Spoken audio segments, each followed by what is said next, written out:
So, I have some really brave friends on here who talk about their faith and handle the trolls, and they're really strong. And I don't know if I'm that strong, but you know what? I'm going to talk about how I came to the church that I'm now a member of, which is the Church of Jesus Christ of Latter day Saints. And it's a really long process because sometimes you make choices in your life that take you way off the path that God might have for you. So basically, when I was very young, like 6 or 7, I was super in love with Donnie Marie Osmond. I was positive I would marry Donnie Osmond someday. Now, that made my grandparents, my mom and dad, very upset. That was not going to happen under their watch. And they had made comments here and there about them being part of a cult and da-da-da whatever. And I'm thinking, well, they seem like really nice people, so it doesn't seem like a bad cult. After I asked them what a cult was, and they kind of gave me the short story that a 7-year-old could understand. Anyhow, a few years later, my uncle was stationed in Utah with the Air Force, and we went to visit.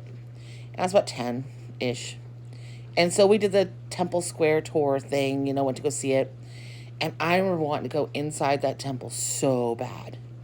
And now I know it was a sister missionary that I spoke with. But back then it was just some girl that was a tour guide because I was 10. And she said, "Oh, I'm sorry, you can't go inside there. Only members can go in." And I thought to myself, well, that's weird. It's just a cathedral. I always think it was like a Catholic cathedral because I grew up in New England. We didn't have temples back then. There is one in Boston now and one in Hartford, but previously there was not. At least when I was there was not. Like, whatever. Anyhow, so needless to say, so I just kind of was like, you know what? Okay, I don't know how you get people to join your church if they can't come to church, if they're not a member, but good on you. Have a great day. So needless to say, that's kind of how it started. I I thought it was really cool. I was really drawn to the Salt Lake Temple.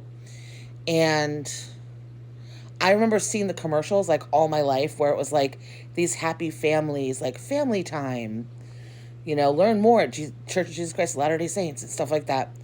Like, not websites, but like mail something to here or call this number and get a free Book of Mormon. And I said one time I wanted to do that, and I was told absolutely not. So there was no Book of Mormon in my future at that point because that was not happening in our house. And so I kind of just went about my life. When I was about 12, I had a huge experience.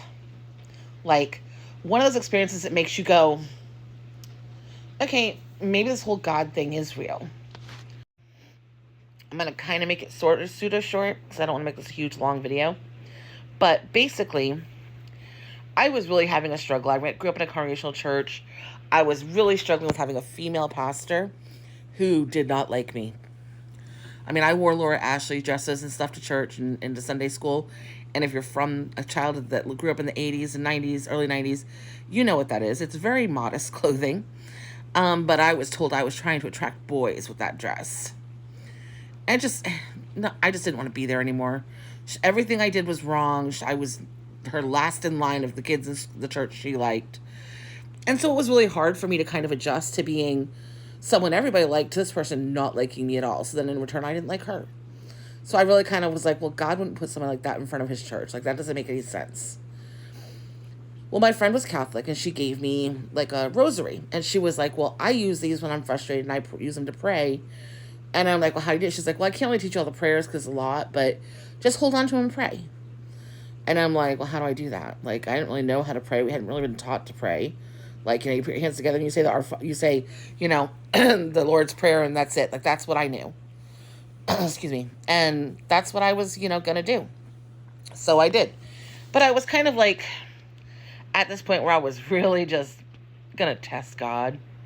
Because that's always a great idea. And I was like, God, I don't need anything, but probably there's someone out there that does. So why don't you just give it to them and make it something that there's no way I can explain it away as anything else. Prove that you exist.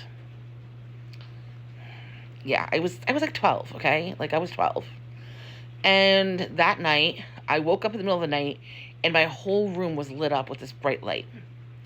And I heard a voice, like, I didn't hear it, but I, like, heard it, if that makes sense, say, your prayer has been granted. And then it was like a vacuum just sucked all the light out, and it was dark. And I kind of sat there for a minute, and I was like, that was the weirdest dream ever. And I was laughing because I'm like, that was strange. And I just went back to sleep. Next morning, didn't think anything of it. Thought it was a dream. Thought it was weird, but it was a dream. until I came home from school that day.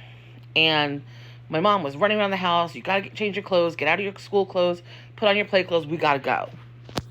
And I'm like, what's going on? She's like, I'll tell you on the way. We got to go. So I hurried up and changed my jeans and a t-shirt, sneakers, the after school clothes. And hopped in the car and away we went. And we didn't have to go that far. And she's like, this family friend. And for years, this man has not been able to walk, like 10, 15 years. Could not walk, had lots of medical issues, had 24-hour nursing staff, like was very ill. And she said he woke up last night and he had an angel at the end of his bed. And the angel said somebody prayed for someone to be healed. Or someone to have their prayer answered or something like that. I don't remember. It was a few years ago. And they told him to put his feet over the side of the bed and walk. And he got up off the bed and walked into the hallway and almost gave his nurse a heart attack. Because the man hadn't walked in like 15 years, so to see him walking was kind of a shock to his nurse. So, of course, everybody was going over to the house because this was, of course, a miracle in our small town. And how was this man walking? And everybody was visiting, and I was bored as heck because I was the only kid there. And I was too young to be left at home alone, I guess. So everybody else was talking, and I was just kind of hanging out. And I was like sitting on some steps or something, and he walked in the room, and he looked at me, and he said, "It was you." And I was like, "It was me what? Like, what are you talking about? What'd I do? Like, what'd I do? Like, I didn't do anything. I've just been sitting here." And he's like, "No, you're the one that said the prayer." And I'm like, "No, I don't pray." And he's like, "Okay." And he like went back to the other room. And he walked for a really long time until he passed away a long time later. But yeah, so he was able to walk after that. And he said it was me. And that dream I had was kind of coincidental. But at the same token, I was like, no, not real. Because, God doesn't do that. Like, that was huge. And I was 12. I was definitely not going to pray something that happened. I guess.